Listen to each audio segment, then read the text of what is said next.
Welcome back to the Pro Football Pod. We are bringing you the running backs and the tight ends. We're previewing them so that you guys know who to start, who to sit, who we like, who we don't like. Let's get it started. Black Friday, we got a game. Game of the year is what everyone thought before the season started. And then week one, Aaron Rodgers had the unlikely event of having to play on his home field, and he tore his Achilles. It happens. He was going to have to do that 8 times this year if it wasn't for, or seven, something like that, if it wasn't for that game happening in the first place. But It's now looking they like he get should be back for this game. it's definitely not this game. If you listen to him, he was back 3 weeks ago. Justin, who is it that they are going to be playing against though at quarterback? I believe as of right now, it's going to be Timothy Boyle. And I do you think know how many sacks Jalen Phillips had this last week against Aiden O'Connell? I believe he had 3. Was it 2.5? 3? Two with an interception. I don't know if it was that he forced an interception, but we'll just give him the credit anyways.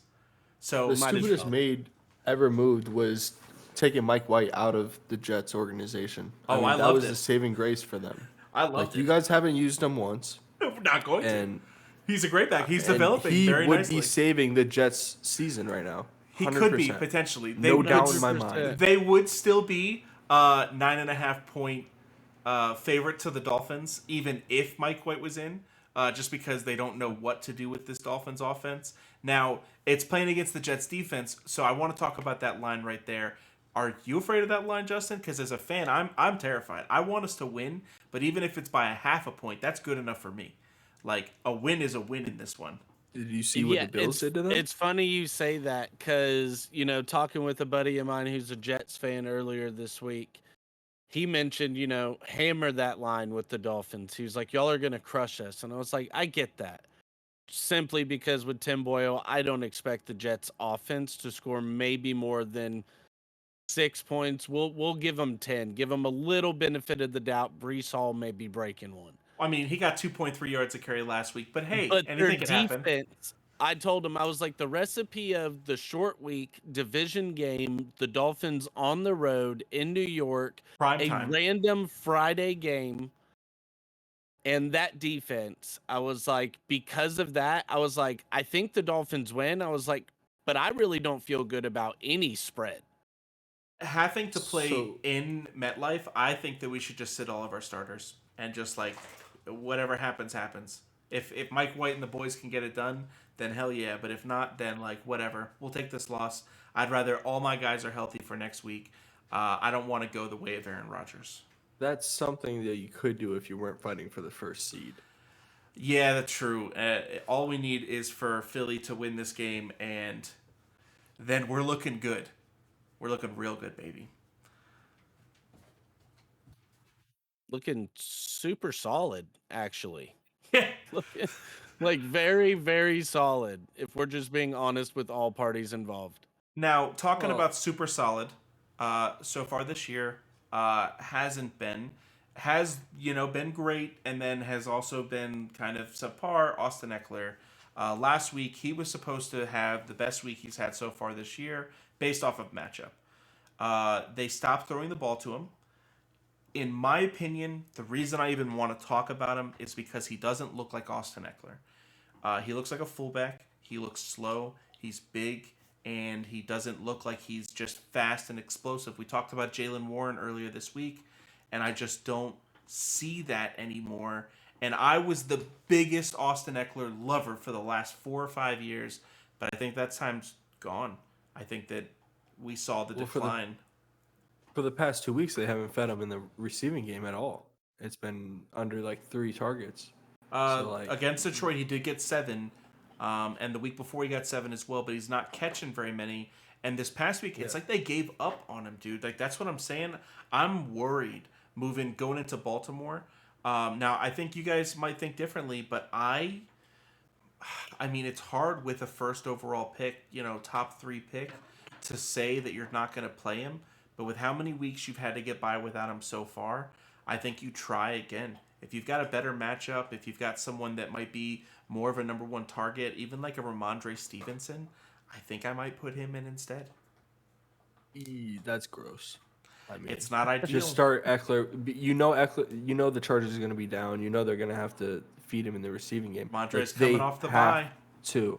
What are How you busy he's doing gonna be trying to all win this year. football game if you're not throwing 5 or 6 passes to Eckler? He can do things with it like Christian McCaffrey. So They like, lost by 3 again last week, and he only had 3 targets in the whole game. They are going to feed Keenan Allen over and over and over. I think that's what we're looking at moving forward. I think Yep. after that game last week though, you realize we didn't feed Eckler and we lost by 3. Like, what are we doing here? This is our guy. I think This is Quentin Johnson him and catches Keenan. about a couple of those. They might win. And on top of that, I think that Keenan thinks he's just got to do more. I think that Keenan owners are loving this right now, and they're going to ride him till the wheels fall off. Which will be soon. Now, Javonte Williams against Buffalo in Week 10 touched the ball 25 times, which is RB1 numbers. And in Week 11 against Minnesota, in a very tough game, everyone expected that he was going to touch the ball at least 15 to 20 times. He touched the ball 13, 11 carries for 2 targets, 2 receptions, 16 yards, 37 yards rushing. Abysmal.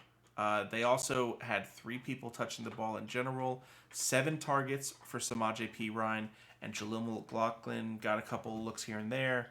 What do you guys think that means for Javonte moving forward? It looked like he was about to take over. I think this week you sit him. He's got a tough matchup, but other than that, I mean, I like what they've been doing with him in the running game. They've been feeding him, and he's been doing great things with it. But sit him this week. It seems like Sean Payton would love this guy, that he would be his Camara, that he would be utilizing him in the pass game, but he's been giving Samaje Perine all of the 2-minute drill work. That's the thing that leaves me terrified of Javonte Williams. They don't trust him whenever it matters the most.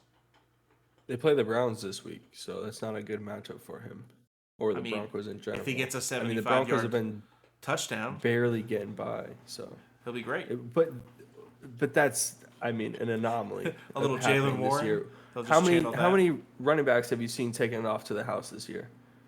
I mean, it doesn't happen all the time. He's got the speed to Very do it, few. but he's Very also few coming this off year. of a big time injury, and he hasn't done it yet this year.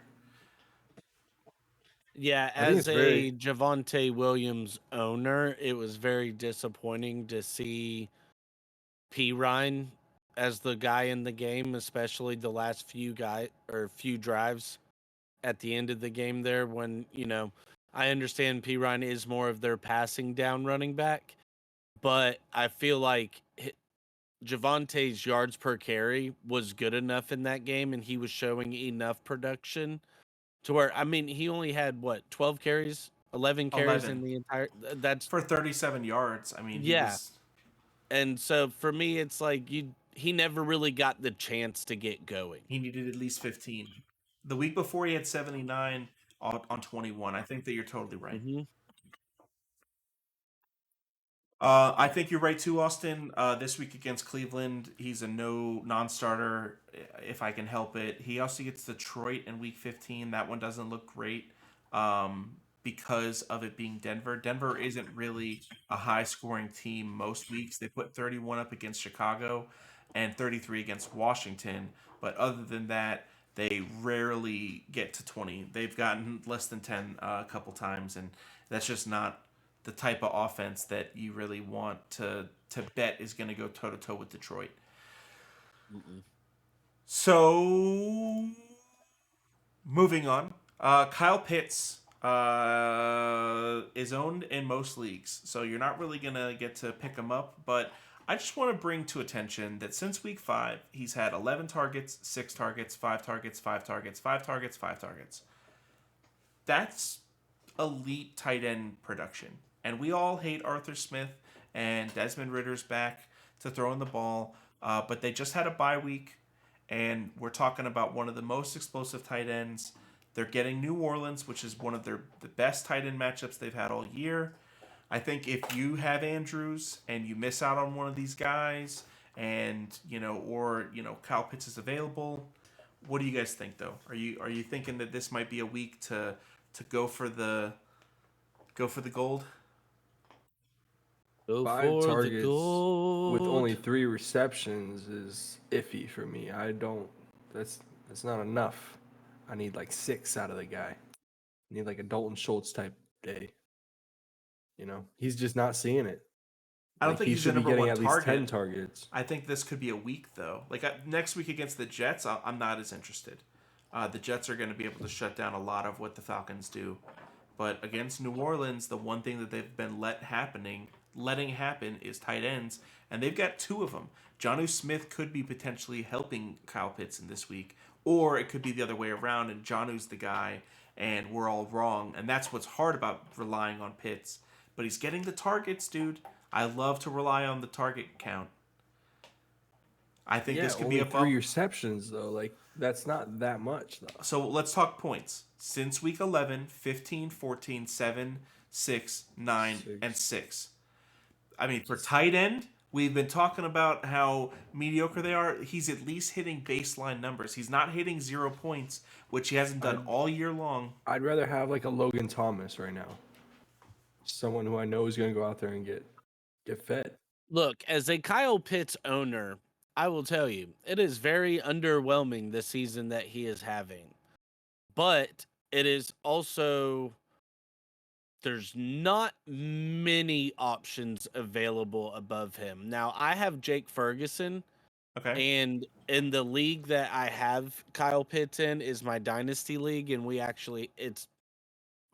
the starting lineup is a huge roster. I think we actually have like 11 slots. It's nuts.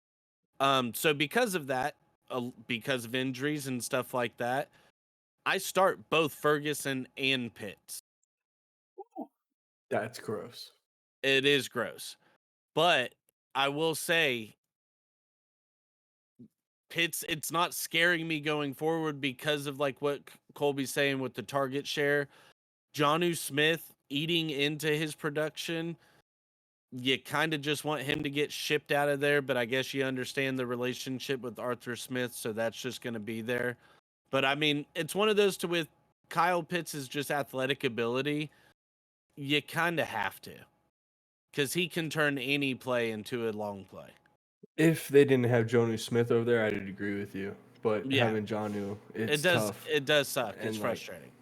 not seeing him get fed like Yeah, that. it's very frustrating. You also got a Drake London over there, and then a Bijan Robinson who, like, what the Bijan's been heck? turning it up, and I think that helps Kyle Pitts. He's been what? He has been turning it up. He did. He turned it up last week on the bye. I think the week before. I'm not sure. I'm not looking at his stats right now. No, I would like to know, like, because I legit have Would. never seen Bijan turn up in some time. It's been quite a few weeks, and it's been like one of the biggest conspiracy theories of the NFL this year is like, a lot of sports bettors are betting on Bijan Robinson, and he hasn't done anything. So his last game played in week 10 versus Arizona. The game when it was reported before that Arthur Smith came out and said Bijan would start getting a lot more work and they would start trusting him more, especially in the red zone. He finished with 22 carries, 95 yards, and a touchdown. Put up 1 reception for 11 yards on 2 targets. But that's where Heineke also only threw the ball 55 times. Now, So if he didn't get that touchdown, he would have Heineke, been almost irrelevant again. 96 yards is not almost irrelevant. 96 yards is almost 100, which He is still would have had exactly 11 yards. like, dude. He had like, if you take and that away. Austin. You just said that the guy was irrelevant. He carried the ball 21 times. That's RB1 numbers. He touched the ball 22 times. That's Rashad White status. Like that's what I'm saying. But is he going to consistently do it, or is the coach going to go back to starting Allen? Well, we don't know. Tyler Algier. We all hate Arthur Smith because We he's don't unable. know. So I don't want to predict. trust that.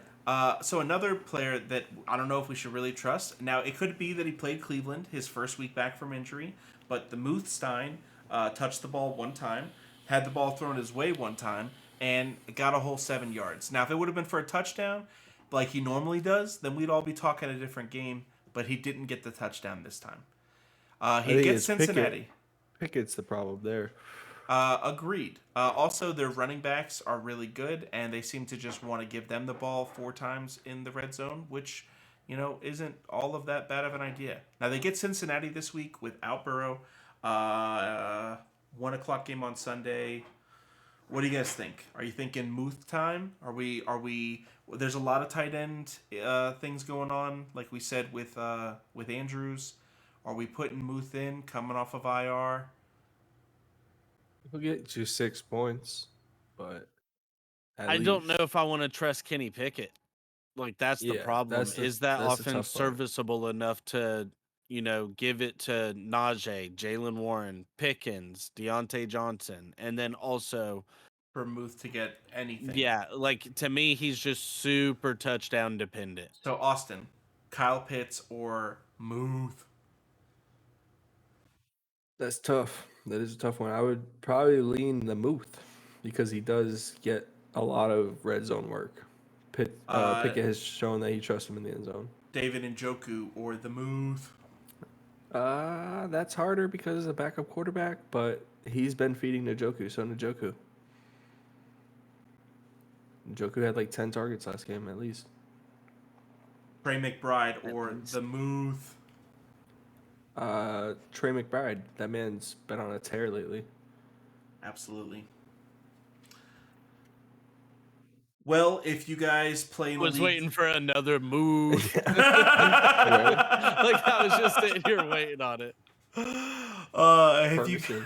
If you guys play in a league that still has defenses, then what are you doing with your life? You're probably looking to stream one this week because everyone is, and I'm going to give you ever. I mean, they should all have defensive players. They should. I mean, it's better. That's like the most normalized maybe league ever, just having a defense. I was gonna say IDP is actually it's very an elitist move. I'm gonna say this. IDP is I know more than you. I know enough about defensive players. Singularity. And that's if you just have one. But that's where you just do the cornerback, safeties, and you do the linebackers, and then you do the defensive linemen. And you get the 3 tiers. I mean, I understand that. It's so much better. Give you a lot. It's so much better. But it is like it's nice relying on a unit like the Cowboys defense, like Deron Bland. I could have it must be real nice. Or the Cowboys defense. Oh, all I did was draft a defense or pick one up at one random time. Yeah, I don't have to worry about drafting I got Micah lucky. Parsons and Deron Bland and all these other guys. Well, you don't get Deron Bland. So let's talk about it. If you're streaming a tight end or defense, and you're still here listening at this point through all that rambling, Tennessee plays Carolina this week. Tennessee's got, just in general, a very good defense against quarterbacks so far, and Carolina gives up a lot of points. That's who you got? Well, another one is New England. They're also playing against the Giants, and Danny DeVito might have looked real good last week against a divisional matchup, but this time he has to go against Bill Belichick, and we know how the Giants generally do there. It is at the Giants, so they're going to be playing in MetLife on Sunday after the Friday game where the Jets get slaughtered on national television in front of everybody by 9.5 points. So the defense I like in that matchup would be the Giants. With how the Patriots have looked lately, the Giants have a solid defense. That's what's kept them in games. That's what's, that is their living. That's their heart of their organization right now. So I think taking either could do well. Thibodeau has looked like he's on an absolute tear lately. Him and Saquon are basically the only two players that look like they're showing up for the don't Giants. Put any disrespect for my dude Bobby Orike. Come on, what you just said was disrespectful, and so I want you to take it back. I'm not going to take it back. No, take it back because Bobby Orike is putting up 26 points, 26 points in the DPS. So, okay, that's nice. You talk about you want to talk about defensive players. That's the guy you should be picking up. That's the guy? He's going to do it again next week and the week after. He's the best linebacker in the NFL right now. Well, I mean that's a good point. Fantasy purpose wise, yes. Yeah. No, I like that, and I like that we're being elitist, talking about defensive players. Let's keep it up. Make sure to show up on Friday for Friday with the Fans, where we're going to do this all over again, live for you guys, just for you. That's how we do it here on the Pro Football Pod. We're going to leave you guys with one more episode where we give you the gloats and the notes all the things that we got right last week. We never talk about what we got wrong because we are never wrong. Until next time, peace. Deuces. Doses.